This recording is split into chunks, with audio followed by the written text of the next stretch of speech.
હાલો મિત્રો, જય માતાજી બધાને. કેમ છે બધા મજામાં? આ રીતનું છે, આપણે હાથી હાલી ગયું છે વ્યવસ્થિત. હવે કાલે તુવેર વાવવાની છે ભાઈ, કાલે તુવેર વાવી દઈએ, ઉપાધિની આ રીતની વાવ્યું છે, હાકી નાખ્યું છે. હવે કાલે તુવેર વાવી દઈએ. આપણો પાડો એ હેમર માંડવી વાવી 37 નંબર, હાવ હેમર.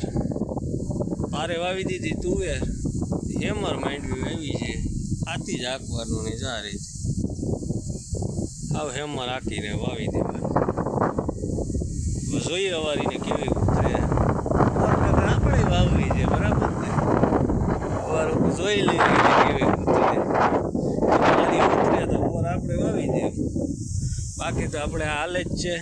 આમ ન વાવીશું, સારી ઉતરશે તો આપણે એવી વાવીશું હેમર માંડવી ને વ્યવસ્થિત પારા કરી વાવી છે.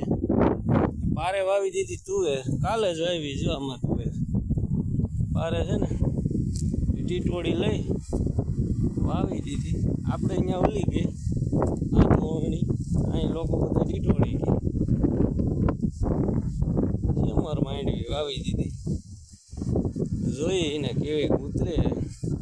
સારી ઉતરશે તો પોર આપણે હેમર વાવીશું. આપણે છે તો હેમર ઓલે 38, આપણે 15 ને પાટલે છે, અહીંયા હેમર વાવી છે. આ સારી ઉતરતી હોય તો પોરથી પછી આ વાવી છે. આ રીતના હાવ હેમર પારે વાવી દીધી તુવેર, કાલે જ વાવી છે હજી. હા આપણી માંડવી 38 એને ઓરવેલી છે હો ભાઈ, ચોખવટ કરતો ને ઓરવેલી છે ને. આપણું ઉપલા ખેતરમાં 66 નંબર ઓરવેલી છે, આને વાવણીની છે. હાલો મિત્રો, તો બધાને જય માતાજી. છેલ્લી આયરું છે, ઉગાડી દે એટલે ભાગીએ. 6:30 વાગી ગયા. હાલો તો બધાને જય માતાજી.